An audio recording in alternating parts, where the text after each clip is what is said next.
Hello बच्चों, मैं सत्यम sir आप सभी का स्वागत करता हूँ आपके अपने प्यारे फिजिक्स ज्ञान मुकेश नायक चैनल पर।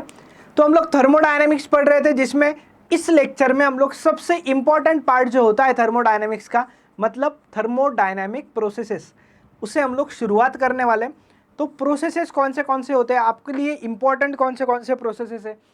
वैसे तो 7 टाइप के अलग अलग प्रोसेसेस है, कुछ डेप्थ में है, कुछ शॉर्ट में है आपको सिलेबस में, बट उसमें 4 सबसे इंपॉर्टेंट होते हैं। 7 कौन से होते हैं, पहले हम लोग उसे एनलिस्ट कर देते हैं कौन से प्रोसेस। ये तो बस आपको एक समझने के लिए कि ये 4 प्रोसेसेस इंपॉर्टेंट होते हैं, जो ये नाम आपको दिख रहे हैं। उम्मीद है ये नाम से आपको थोड़ा बहुत आइडिया लग रहा होगा कि हम लोग इसमें क्या देखते हैं क्या नहीं, ठीक है।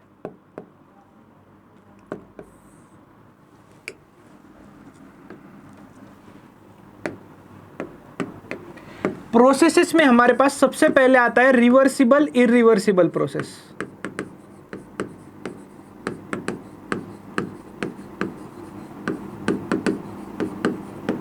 प्रोसेस में हमारे पास आता है रिवर्सिबल एंड इरिवर्सिबल प्रोसेस, पहला।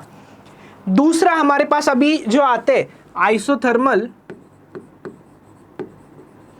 देखो आइसो नाम अभी 2-3 प्रोसेसेस में आएगा। आइसो मतलब होता है सेम, आइसो मतलब होता है सेम कांस्टेंट, ठीक है। आइसोथर्मल देन होता है आइसोबारिक,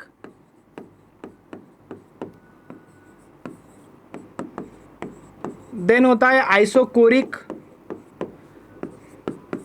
देन आता है एडियाबेटिक,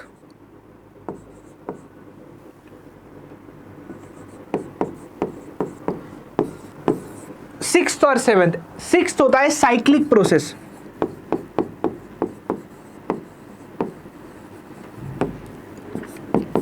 और सेवेंथ होता है फ्री एक्सपांशन। वैसे थोड़ा बहुत इंट्रोडक्टरी पार्ट अगर मैं बात करूं तो हमने फ्री एक्सपांशन का लास्ट लेक्चर में देखा हुआ है, बराबर। फ्री एक्सपांशन का लास्ट लेक्चर में थोड़ा सा पार्ट हमने देखा हुआ है। अभी इसमें सबसे इंपॉर्टेंट प्रोसेस कौन सा है, वैसे तो सारे इंपॉर्टेंट है, बट रिवर्सिबल इरिवर्सिबल साइक्लिक और फ्री एक्सपांशन, ये आपको शॉर्ट में, बहुत डेप्थ में नहीं है वो प्रोसेसेस। हाँ, ये प्रोसेसेस बहुत इंपॉर्टेंट है, isothermal, isobaric, isochoric and adiabatic. ये चारों भी प्रोसेस इंपॉर्टेंट है। अगर आपको न्यूमेरिकल बनाना है, एमसीक्यू बनाना है सीईटी में, तो इन चारों प्रोसेस के अलावा कोई प्रोसेस पे क्वेश्चन नहीं बनता है, ठीक है, अगर न्यूमेरिकल बनाना है तो। और बढ़िया से हर प्रोसेस में हम लोग स्टेप बाय स्टेप चलेंगे, बिल्कुल बेहतरीन तरीके से मज़ा आएगा आपको प्रोसेसेस में, ये गारंटी है, ठीक है। तो हम लोग प्रोसेसेस को मोस्टली ट्राई करेंगे कि 2 लेक्चर में वाइंड अप कर दें, मतलब इस लेक्चर में और अगले लेक्चर में हम लोग प्रोसेसेस को खत्म कर देंगे, ठीक है। तो चलो शुरू करते हैं। अभी हम लोग शुरू करने से पहले एक और बेसिक सा चीज होता है जो मुझे लगता है बुक में नहीं दिया है, बट हमें देखना चाहिए क्योंकि ये इंपॉर्टेंट होता है। हमारे पास 2 टाइप के फंक्शंस होते हैं। हमारे पास 2 टाइप के फंक्शंस होते हैं। 2 टाइप कौन से सर? एक होता है हमारे पास स्टेट फंक्शन, और दूसरा हमारे पास होता है पाथ फंक्शन। एक क्या होता है, एक होता है स्टेट फंक्शन, और दूसरा क्या होता है हमारे पास, दूसरा होता है हमारे पास पाथ फंक्शन। अभी क्या होता है स्टेट फंक्शन, क्या होता है path function? Sorry, state function मतलब ऐसा क्या कह सकते हैं, पैरामीटर या फंक्शन जो सिर्फ इनिशियल और फाइनल स्टेट पे डिपेंड करता है, सिर्फ इनिशियल और फाइनल स्टेट पे डिपेंड करता है। जैसे कि डेल्टा यू सबसे इंपॉर्टेंट हमारे लिए स्टेट फंक्शन आने वाला है, जिसका फॉर्मूला होता है n C v delta T. क्या होता है? N C v delta T. अभी होता क्या है, मतलब ये जो डेल्टा यू है ना, डेल्टा यू मतलब चेंज इन इंटरनल एनर्जी, ये किस पे डिपेंड करता है? ये सिर्फ टेम्परेचर चेंज पे डिपेंड करता है। टेम्परेचर जो कुछ इनिशियल रहेगा और फाइनल रहेगा, मतलब ये सिंपली क्या है, इनिशियल और फाइनल स्टेट्स पे ही डिपेंड करता है। ओके, पाथ फंक्शन मतलब क्या होता है? पाथ फंक्शन मतलब ये पाथ पर भी डिपेंड करता है, मतलब रास्ते पर भी डिपेंड कर रहा है कि इनिशियल, ठीक से सुनना मैं क्या बोल रहा हूं, ये पाथ पर भी डिपेंड करता है। पाथ मतलब इनिशियल स्टेट से फाइनल स्टेट कैसे पहुंचे हैं, किस रास्ते से आप गए हो। मान लो आपको किसी एक गांव से दूसरे गांव जाना है, तो जाते हुए बस जाने के बाद कोई मेहमान होते हैं, पूछते नहीं है कैसे आए क्या आए, आ गए भाई बढ़िया है, ठीक है। कुछ मेहमान होते हैं कि कैसे आए, कौन से रास्ते से आए, कहाँ से कौन सा टर्न लिया, तो वो पाथ फंक्शन होता है। पाथ पूछते हैं कैसा आया, स्टेट फंक्शन मतलब आ गए, बात खत्म, कहाँ से निकले थे कहाँ पे आ गए, बात खत्म। ठीक है, सिंपल सा चीज़ होता है ये। चलो नेक्स्ट, अभी हम लोग प्रोसेस की ओर बढ़ते हैं। हमारे पास सबसे पहले आता है reversible process, reversible and irreversible processes. Reversible irreversible processes में होता क्या है वो आपको बता दूं पहले मैं। देखो नाम में ये रिवर्स, मान लो मैं ऐसे सीधा जा रहा हूँ, ठीक है, और फिर मैं पहले वाले पॉइंट पे ऐसे ही आया, मैं जिस रास्ते से गया था मैं उसी रास्ते से वापस आया हूँ। तो ऐसा अगर कोई प्रोसेस है कि मैं जिस रास्ते से जा रहा हूँ उसी रास्ते से वापस आऊँगा, उस प्रोसेस को हम लोग कहते हैं रिवर्सिबल प्रोसेस। क्या कहते हैं? रिवर्सिबल प्रोसेस कहते हैं हम लोग उसे। ओके सर, ठीक है। देखो जैसे कि पीवी कर्व इंपॉर्टेंट होता है, अभी ग्राफ पे आएंगे हम लोग प्रोसेसेस में। अगर मेरे पास ये ए पॉइंट है और अगर मेरे पास ये बी पॉइंट है, तो अगर मैं ऐसे जा रहा हूँ और वैसे ही वापस आ रहा हूँ, सेम पाथ से वापस आ रहा हूँ, ठीक है, साइक्लिक और रिवर्सिबल प्रोसेसेस में यही डिफरेंस होता है कि रिवर्सिबल प्रोसेस में आप जिस रास्ते से गए हुए होते हो आप उसी रास्ते से वापस आते हो, वापस उसी रास्ते से रिवर्स आते हो। ठीक है, देखो a reversible process is a change that can be retraced in a reverse opposite direction. इसे हम लोग कौन सा फंक्शन कह सकते हैं? इसे हम लोग पाथ फंक्शन कह सकते हैं। कैसे? क्योंकि ये पाथ पे डिपेंड करता है ना, जैसे गया वैसे ही आया, पाथ इंपॉर्टेंट है। The path of reversible process is same in the forward and reverse direction.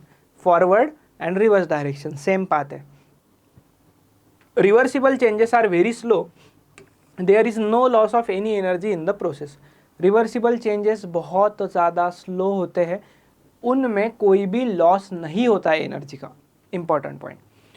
System comes back to its initial state after it is taken along the reverse path. System initial state में आ जाता है जब वो reverse उसी path से वापस आता है। ठीक है, और रिवर्सिबल प्रोसेसेस आइडियल होते हैं।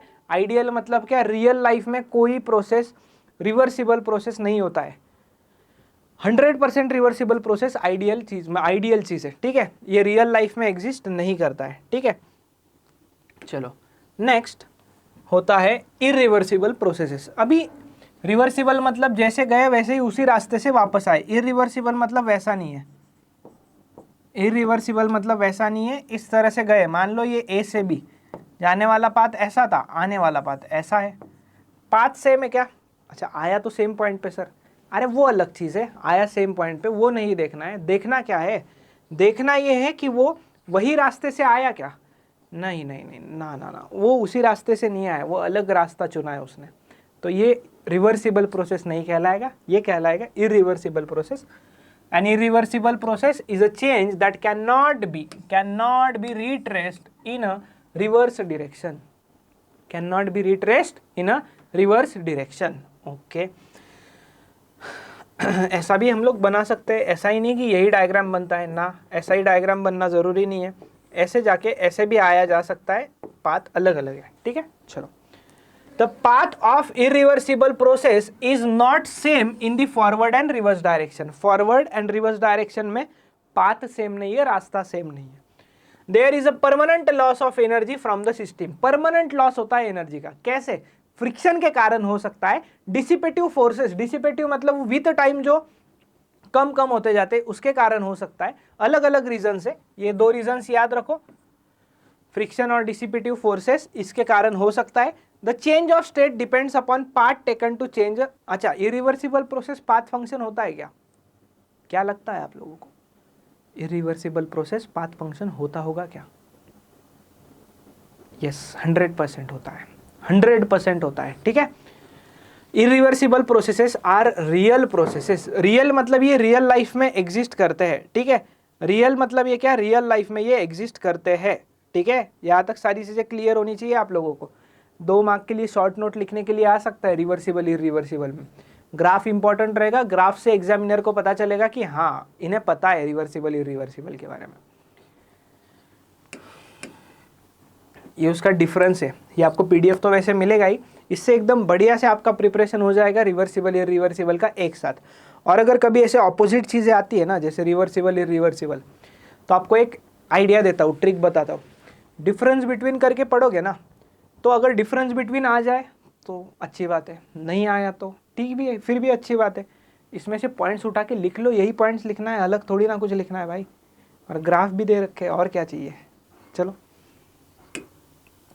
Causes of irreversibility. इरिवर्सिबिलिटी के कॉजेस क्या क्या है, मतलब जो प्रोसेसेस इरिवर्सिबल होते हैं ना, उसका क्या क्या कॉज है, क्या क्या रीजंस है कि वो इरिवर्सिबल हो रहे हैं। ठीक है, चलो देखते हैं। स्टेट 2 रीजंस, ऐसा क्वेश्चन आ सकता है। Then processes like free expansion, chemical explosions take system to non equilibrium states. पहला होता क्या है, एक्सप्लोजन्स या फ्री एक्सपांशन जो होते हैं वो सिस्टम को नॉन इक्विलिब्रियम स्टेट्स में लेके जाते हैं। मतलब पहले सिस्टम इक्विलिब्रियम में होता है। इक्विलिब्रियम क्या क्या, थर्मल, मैकेनिकल, केमिकल, ये तीनों इक्विलिब्रियम में हो सकता है। बट होता क्या है, जैसे ये प्रोसेस होते हैं फ्री एक्सपांशन, एक्सप्लोजन जैसे, तो वो प्रोसेसेस सिस्टम को नॉन इक्विलिब्रियम स्टेट्स में लेके जाते हैं, फिर से उनको आना पॉसिबल नहीं होता है। ये एक कॉज है इरिवर्सिबिलिटी का। देन फ्रिक्शन, विस्कोसिटी, फ्लूइड्स में पढ़े हो, friction, viscosity, other dissipative forces are typically involve in most processes. ये टिपिकली इन्वॉल्व है मोस्ट ऑफ द प्रोसेसेस में। ठीक है, When an object slides over a surface, friction causes it to stop and convert mechanical energy into heat. जब भी कोई surface पे, मान लो कुछ भी चीज़ ले लो, मान लो ये पेन अगर मेरे हाथ पे ऐसे फ्रिक्शन हो रहा है, फ्रिक्शन है ना हाथ पे, तो ये पेन ऐसे रब कर रहा हूँ मैं, थोड़ी देर बाद हाथ गर्म हो जाएगा, पेन भी गर्म हो जाएगा। होता क्या है, इसमें मैकेनिकल एनर्जी जो होता है ना वो हीट में कन्वर्ट होता है। मैकेनिकल एनर्जी किस में कन्वर्ट हो जाता है, हीट में कन्वर्ट हो जाता है। ठीक है, dissipative forces are present everywhere and can be reduced but not entirely eliminated. Dissipative forces मतलब जो विथ टाइम जो चीज़ें कम कर रहे हैं फोर्स एनर्जी को, तो वो फोर्सेस एलिमिनेट नहीं किए जा सकते, कम कर सकते हम लोग उसे। एलिमिनेट मतलब पूरा उसे निगलेक्ट नहीं कर सकते। चलो next, assumptions for discussion of thermodynamic processes. अभी assumption क्या है, मतलब हम लोग जो भी प्रोसेस पढ़ने वाले हैं, अभी मैंने तो वैसे 7 नाम बताए थे, बट आपको बोला मैंने क्लियरली कि इंपॉर्टेंट प्रोसेसेस 4 है, आइसोथर्मल, आइसोकोरिक, आइसोबारिक और एडियाबेटिक। इन प्रोसेसेस में आप कौन से अजम्पशंस लेके चलोगे, तो पहला अजम्पशन होता है क्वाजी स्टैटिक नेचर। पिछला लेक्चर अगर सब लोगों ने देखा होगा तो बढ़िया से मैंने क्वाजी स्टैटिक भी आपको हिंट दे रखा था कि क्वाजी स्टैटिक होता क्या है। पिछले सारे लेक्चर्स देखते चलिए, सीक्वेंस में देखिए, बढ़िया से मज़ा आएगा, नोट्स बनाते चलिए, एकदम फुल प्रिपरेशन हो जाएगा। आपको चैलेंज है कि इतने डेप्थ में कहीं नहीं मिलेगा आपको। जो आप अभी प्रोसेसेस भी पढ़ोगे तो आपको समझ में आ जाएगा कि कितने डेप्थ में लिए जा रहा है। ठीक है,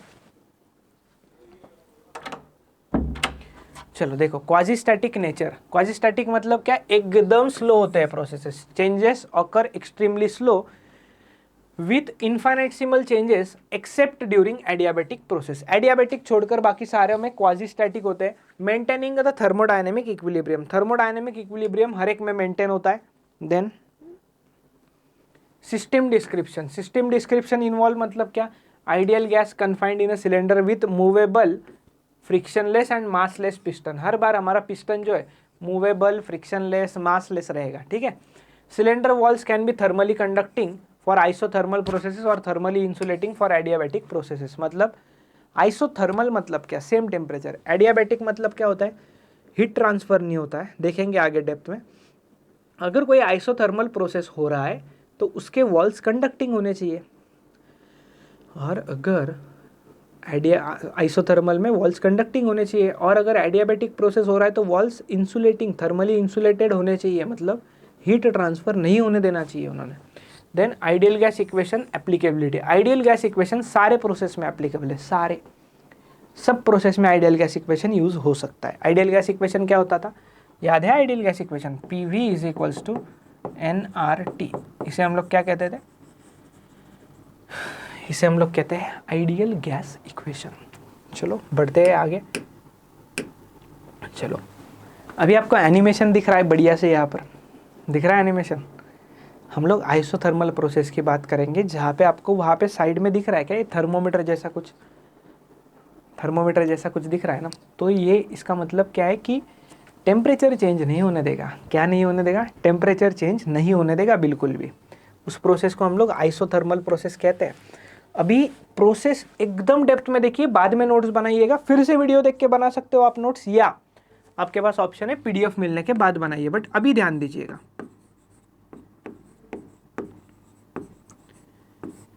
चलो आइसोथर्मल प्रोसेस। आइसोथर्मल प्रोसेस मतलब क्या? A process involve in which change in pressure and volume takes place. Pressure और वॉल्यूम चेंज हो सकता है बट एट कांस्टेंट टेम्परेचर। मतलब क्या होगा? टेम्परेचर कांस्टेंट रहेगा। अच्छा, बहुत बच्चों को कन्फ्यूजन होता है कि टेम्परेचर कांस्टेंट मतलब सर जीरो क्या? नहीं बेटा, टेम्परेचर कांस्टेंट मतलब इनिशियल टेम्परेचर जो रहेगा फाइनल टेम्परेचर भी वही रहेगा। इसका मतलब टेम्परेचर जीरो नहीं होता है, इसका मतलब होता है इनिशियल और फाइनल टेम्परेचर सेम होना। अच्छा, डेल्टा टी एक टर्म होता है चेंज इन टेम्परेचर, तो इसे हम लोग T F minus T I लिखते, तो ये चेंज इन टेम्परेचर जीरो हो जाएगा। सर कैसे जीरो होगा? अरे भाई टी आई और टी एफ सेम है ना, T I T F same है तो ये क्या हो जाएगा? ये जीरो ही हो जाएगा। समझ में आया? चलो ओके सर। नेक्स्ट क्या होता है ध्यान दीजिए, आइडियल गैस इक्वेशन एप्लीकेबल है सब में। आइडियल गैस इक्वेशन होता है P V is equals to N R T. Okay, अभी P V is equals to N R T के बाद एन कांस्टेंट है, आर कांस्टेंट है, और इस प्रोसेस में टी वी कांस्टेंट है। Constant into constant into constant values है यार, तो ये पूरा कांस्टेंट हो जाएगा। तो हम लोग कह सकते हैं पी वी कांस्टेंट है, प्रेशर वॉल्यूम कांस्टेंट है नहीं कह रहा हूँ, प्रेशर और वॉल्यूम का प्रोडक्ट कांस्टेंट होता है। कहाँ पे? आइसोथर्मल प्रोसेस की हम लोग बात कर रहे हैं। ये कांस्टेंट मतलब क्या पता है क्या आपको? कांस्टेंट मतलब अगर P इनिशियल V इनिशियल का जो कुछ वैल्यू आएगा वही value P final V final का आएगा। मतलब इनका मल्टीप्लिकेशन वही रहेगा सेम जो इनिशियली था। इसका मतलब प्रेशर वॉल्यूम सेम नहीं रहेगा, उनका सिर्फ मल्टीप्लिकेशन सेम रहेगा बेटा। चलो, उम्मीद है ये समझ में आया होगा आपको। ये बेसिक सा डिस्कशन था हमारा आइसोथर्मल का। अभी हर एक प्रोसेस में क्या होता है, मैं आपको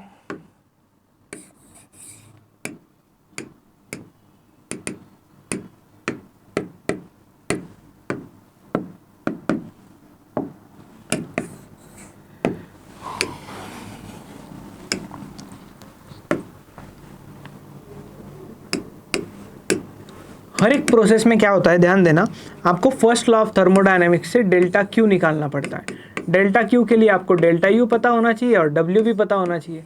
हर प्रोसेस में ये प्रोसीजर सेम है। हर प्रोसेस में मैं डेल्टा क्यू निकालना चाहूँगा लास्ट में। अगर आपको डेरिवेशन आता है बोर्ड्स में तो इम्पॉर्टेंट रहेगा, और इसके फार्मूला CT के लिए भी इम्पॉर्टेंट होते हैं। हर प्रोसेस में मैं सेम प्रोसीड करूँगा। पहले मैं वर्क डन निकालूंगा, फिर मैं डेल्टा यू निकालूंगा, फिर उनको ऐड करके मैं डेल्टा क्यू निकाल लूँगा। ठीक है, तो पहले हम लोग वर्क डन की बात करते हैं। वर्क डन मतलब क्या होता है? Work done is equals to P into delta V देखते हैं हम लोग, बराबर।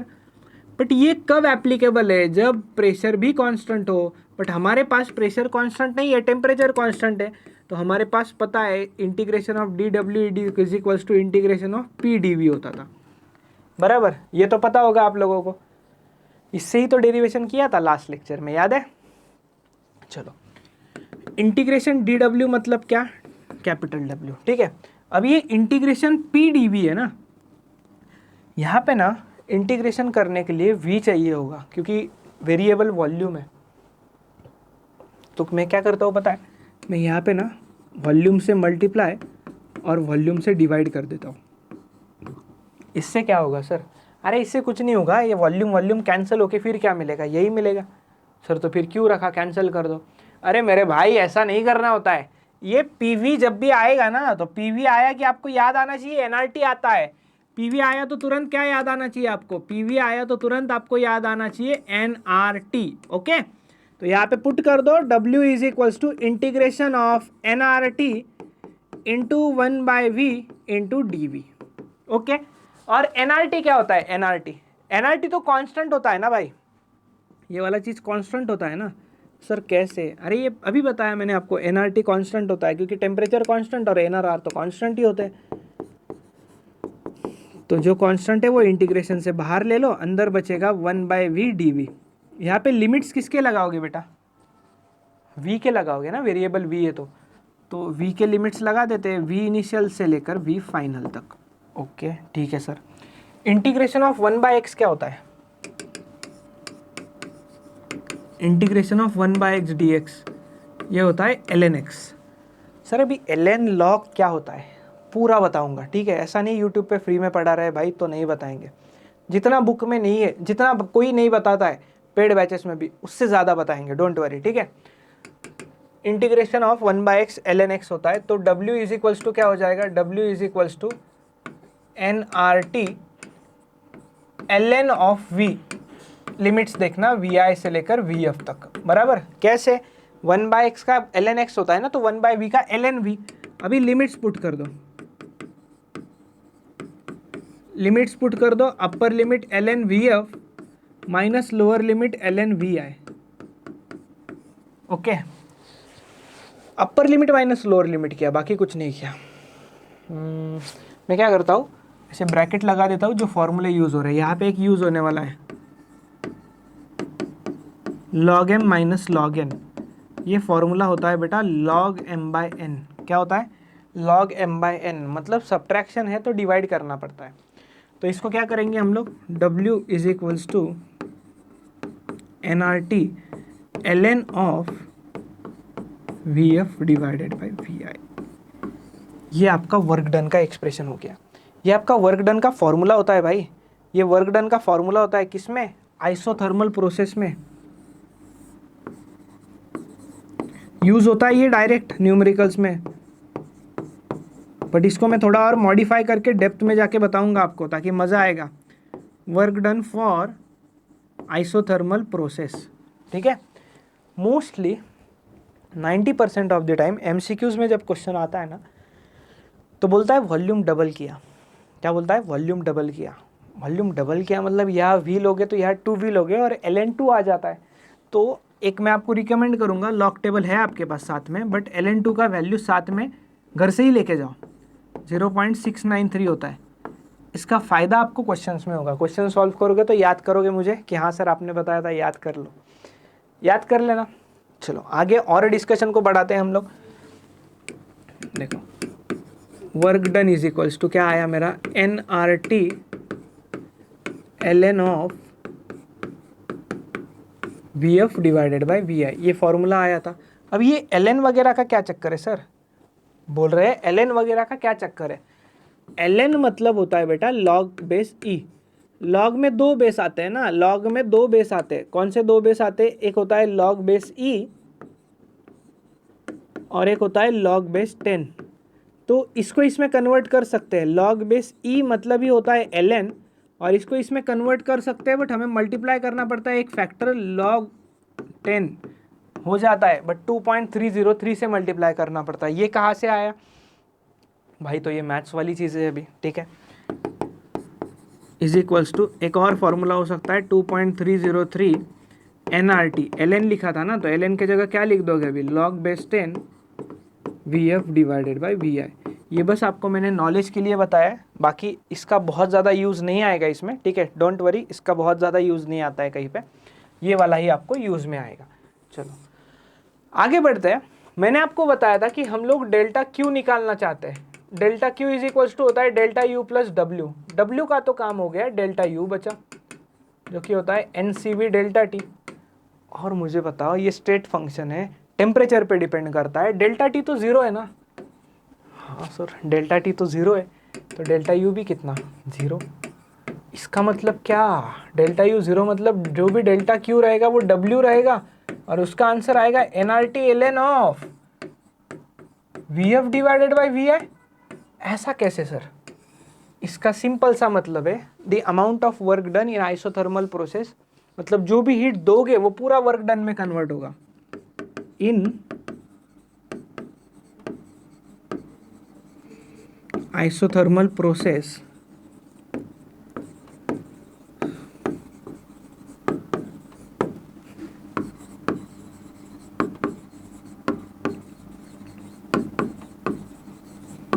amount of heat given to system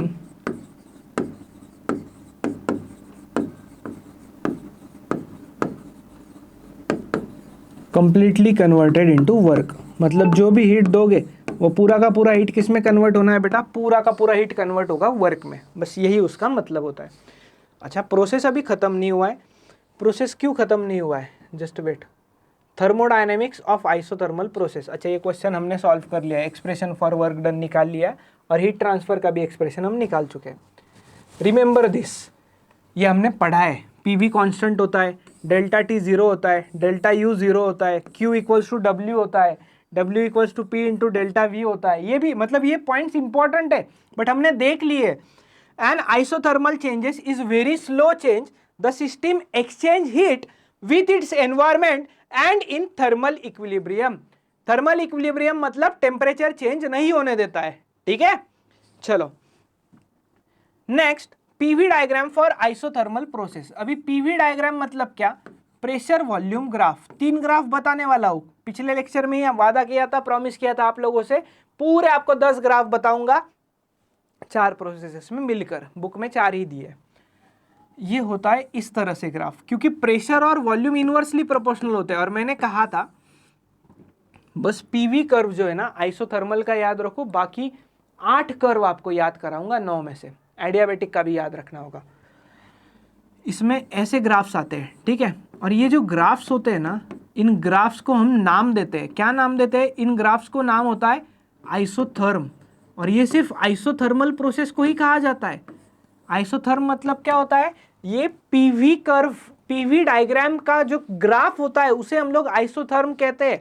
और ये सिर्फ कौन से प्रोसेस में एप्लीकेबल है? ये सिर्फ आइसोथर्मल प्रोसेस में एप्लीकेबल है बेटा।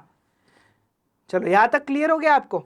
देन हमें 3 ग्राफ देखने होते हैं इस प्रोसेस में। 3 ग्राफ बताऊंगा, एक पीवी ग्राफ बताऊंगा, पीटी ग्राफ बताऊंगा और एक वीटी ग्राफ बताऊंगा। पीवी ग्राफ, प्रेशर और वॉल्यूम तो इनवर्सली प्रोपोर्शनल होते हैं, तो ऐसा ग्राफ आता है। अच्छा, वॉल्यूम कम भी हो सकता है, बढ़ भी सकता है। सर दोनों एक साथ क्या, ये तो रिवर्सिबल हो गया? अरे नहीं, वैसा नहीं बोल रहा हूं। एरो एक आएगा, कौन सा भी आ सकता है, ठीक है, कोई भी एरो आ सकता है। अच्छा, देन पीटी ग्राफ। अभी जब भी ग्राफ ड्रॉ करोगे ना, तो जो चीज़ कांस्टेंट है उसको पकड़ लो, एक वैल्यू, ये वैल्यू पकड़ लिया आपने, ठीक है। तो ये कांस्टेंट वैल्यू पकड़ के, ये वैल्यू कांस्टेंट रहेगा तो ये ग्राफ ऐसे आएगा। टेम्परेचर चेंज हो रहा है क्या? नहीं हो रहा है, इसलिए ये ग्राफ्स नहीं दिए बुक में। प्रेशर बढ़ भी सकता है, प्रेशर घट भी सकता है, कुछ भी हो सकता है। वीटी ग्राफ भी वैसा ही आएगा बेटा, क्योंकि टेम्परेचर ही कांस्टेंट है भाई, टेम्परेचर ही चेंज नहीं हो रहा है। तो इसमें भी वॉल्यूम बढ़ भी सकता है, वॉल्यूम घट भी सकता है। अभी इसमें इंपॉर्टेंट चीज़ें क्या होती हैं, आपको याद रखना होता है। स्लोप क्या आएगा?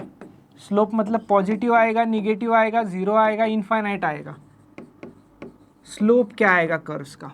स्लोप कैसे डिसाइड होता है? मैं यहाँ पे आपको बेसिक्स बता रहा हूँ। यहाँ पर बेसिक्स की बात कर रहे हैं। देखो 4 ग्राफ देखना, ऐसा होगा, ग्राफ ऐसा हो सकता है, ठीक है। देन ग्राफ ऐसा हो सकता है, या ग्राफ वर्टिकल हो सकता है। याद रखना, ऊपर चढ़ता हुआ ग्राफ रहेगा तो हमेशा स्लोप पॉजिटिव आएगा, नीचे उतरता हुआ ग्राफ रहेगा तो स्लोप निगेटिव आएगा, हॉरिजॉन्टल रहेगा तो इसको कोई स्लोप ही नहीं है तो इसका स्लोप 0 आएगा, क्योंकि slope is equals to tan theta होता है। और वर्टिकल अगर लाइन है तो स्लोप इनफाइनाइट आएगा। ये याद रखना आप, बहुत इंपॉर्टेंट चीज़ है, बुक्स में नहीं दिया हुआ है बट इंपॉर्टेंट चीज़ है। जैसे कि ये जो ग्राफ में दिख रहा है ना आपको, इस ग्राफ का स्लोप क्या आएगा?